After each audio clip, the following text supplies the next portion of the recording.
अस्सलाम वालेकुम। मेरा नाम डॉक्टर शफीक चीमा है। मैं diplomat American board of internal medicine और नेफ्रोलॉजी हूँ।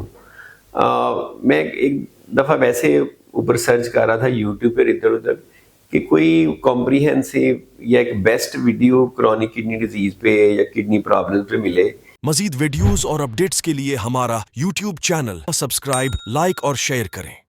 इसमें सारे एक ही वीडियो में सारी बातें हों। मैंने रिसेंटली भी जो 60 सेकंड सीरीज़ शुरू की है, उसमें भी मैंने एक ही टॉपिक लेके ना उसी को आगे चल रहा हूँ। यानी कि उसी को, अगर वो 100 वीडियो है तो वो 1-1 मिनट की बेसिकली इसी टॉपिक पे, इसी मकसद के लिए कि वो एक सीक्वेंस में चलें।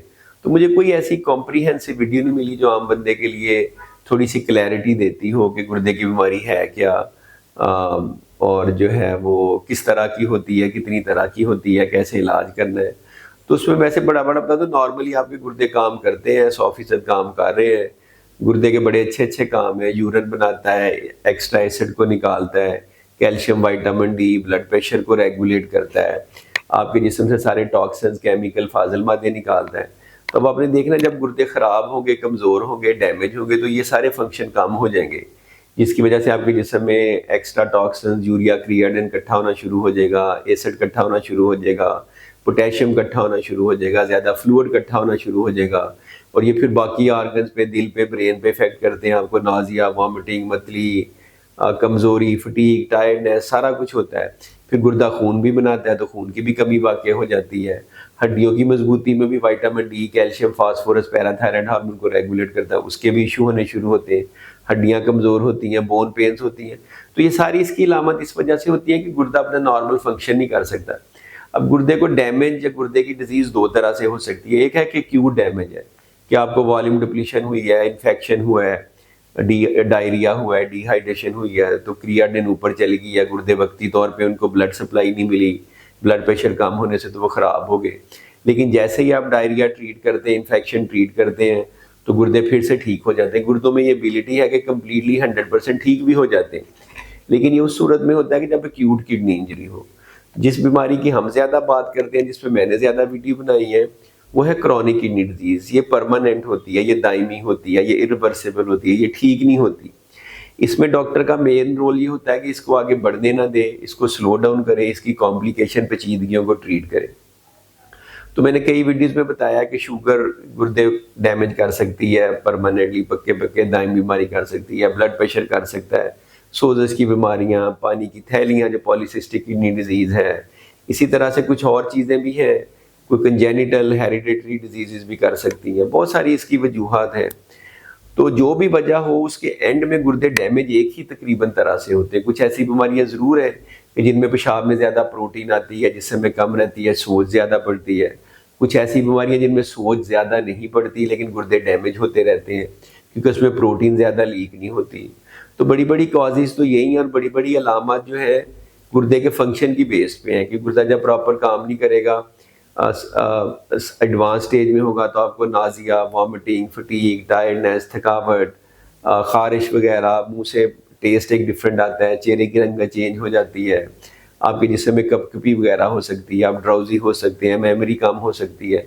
तो बहुत सारी अलामत है, हर सिस्टम पे फिर गुर्दे के टॉक्सिन्स केमिकल इफेक्ट करके तो मसला करते हैं, और फिर कॉम्प्लिकेशंस भी हो सकती हैं, जैसे खून की कमी है, पैराथायराइड का हार्मोन का ज़्यादा होना है, कैल्शियम का कम होना है, विटामिन डी का कम होना है, फास्फोरस का ज़्यादा होना है, ब्लड प्रेशर का ज़्यादा होना है, जिसमें पानी का ज़्यादा इकट्ठे होना है, और अल्टीमेटली चलते चलते फिर आपको भूख नहीं लगती, नींद नहीं आती, ये सारी कॉम्प्लिकेशन। तो ये सारी गुर्दे की क्रॉनिक बीमारी की है, दायमी बीमारी की है, जिसकी बड़ी बड़ी वजूहात मैंने बताई हैं, कॉम्प्लिकेशन बताई हैं, और इसकी मुख्तलिफ स्टेजेस भी हैं। इसमें मैंने पूरी हर स्टेज पे एक वीडियो बनाई है कि स्टेज 1 अर्ली स्टेज होती है, फिर 2-3 थोड़ी सी आगे, 4-5 एडवांस स्टेज होती है, इसमें GFR कम होता है। स्टेज 5 में फिर हम बात करनी शुरू कर देते हैं कि आप डायलिसिस करेंगे, ट्रांसप्लांट करेंगे, क्या करेंगे, क्योंकि आप गुर्दे को जितना ठीक कर सकते थे आपने किया इतने सालों में। तो ये स्लोली प्रोग्रेस करती है, और ज़्यादा केसेस में कोई 8, 10, 15, 20 साल लगते हैं, अनलेस कि आप हकीम और होम्योपैथिक की दवाइयाँ ना खानी शुरू कर दें, उससे आप जल्दी डैमेज करते हैं, या डॉक्टर की दवाइयाँ छोड़ दें, या खामखा एंटीबायोटिक लेनी शुरू कर दें, या खामखा दर्द की दवाइयाँ ज़्यादा लेनी शुरू कर दें, तो कभी कभार आप खुद ही वजह बन जाते हैं उसको तेज़ी से डैमेज करने की। अगर प्रॉपर डायग्नोसिस हो, बायोप्सी हो, अगर इंडिकेटेड है, उसकी कॉम्प्लिकेशन की ट्रीटमेंट हो, तो आप तकरीबन नॉर्मल ज़िंदगी गुजार सकते हैं।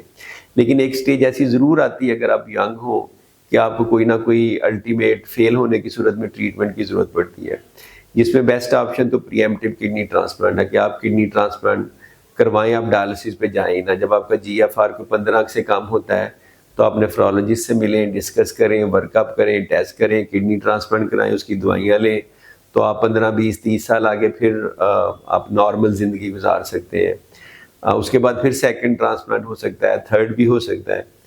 लेकिन अगर आप किसी वजह से ट्रांसप्लांट नहीं करवा सकते तो फिर आपको डायलिसिस करवाना पड़ेगा। उसमें कीमोडायलिसिस है जो आप सेंटर में आके करवाते हैं, जिसके लिए बाजू में फिशला बनाते हैं। पेरिटोनियल डायलिसिस है जो कि आप पेट के थ्रू एक कैथीटर के थ्रू कराते हैं। इन पे मैंने अलग-अलग वीडियो बनाई है। ट्रांसप्लांट पे अलग वीडियो है, कीमोडायलिसिस पे अलग है, पेरिटोनियल डायलिसिस पे अलग है, उनको आप डिटेल में देख सकते हैं। तो अब इम्पॉर्टेंट चीज़ ये है कि इसकी जो प्रोग्रेशन है जब हो जाती है तो आगे बढ़ने की रफ्तार को कम करने के लिए आप क्या कर सकते हैं।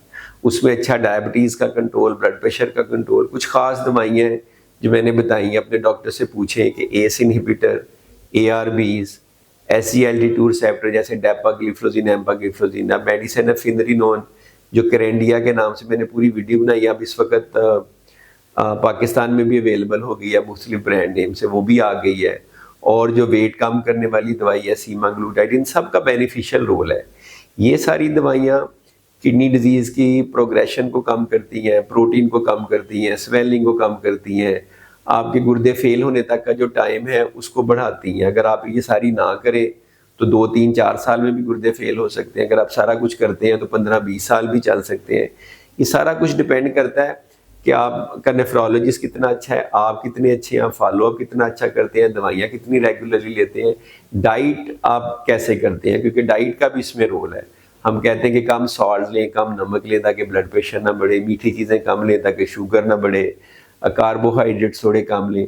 प्रोटीन का इंटेक हम रिस्ट्रिक्ट कराते हैं। प्रोटीन का इंटेक रिस्ट्रिक्ट करने से ये होता है कि प्रोग्रेशन कम हो जाती है। इसके अलावा साथ साथ हम पोटेशियम फास्फोरस वाले खाने भी कम करते हैं ताकि कोई कॉम्प्लिकेशन ना हो, वो कि उनका प्रोग्रेशन कम करने में कोई इतना सिग्निफिकेंट रोल नहीं है। तो ये जो मैं बातें कर रहा हूँ ये करने को तो मैं घंटों करता जाऊँ, क्योंकि ये इतनी कॉम्प्रीहेंसिव डिजीज़ है, इसकी ट्रीटमेंट ऑप्शन है, लेकिन ऑब्वियसली टाइम लिमिटेड होता है, उसमें बहुत ज़्यादा लंबी बात नहीं आप कर सकते।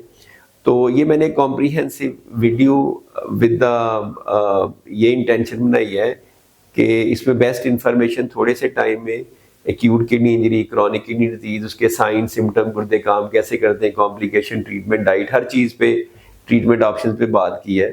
तो ये रिप्लेसमेंट नहीं है नेफ्रोलॉजिस्ट के पास जाने की या फॉलो अप करने की। अगर आपका डॉक्टर आपको आपकी कंडीशन के मुताबिक और तरह से मशवरा देता है तो उसको फॉलो करें। ये तो जनरल सी गाइडलाइन होती है। लोग बड़ा कंप्लेन करते हैं कभी कमेंट्स में कि डॉक्टर साहब ने दवाई तो को बताई नहीं, करना कैसे है। वो करना कैसे 2 मिनट्स में नहीं बताया जा सकता, उसके लिए सालों की तालीम होती है, मेडिसिन की ट्रेनिंग होती है, एक्सपीरियंस होता है, तजर्बा होता है। फिर जाके आप इस तरह अगर आप बताते हैं किसी चीज़ की कोई मेडिसिन, तो कोई लेके अपने आप का नुकसान कर सकता है। तो हम नहीं चाहते कि किसी का नुकसान हो। तो thank you for watching this video. तो कमेंट्स कीजिएगा अगर आपको ये वीडियो अच्छी लगी। Thank you very much. खुदा हाफिज़।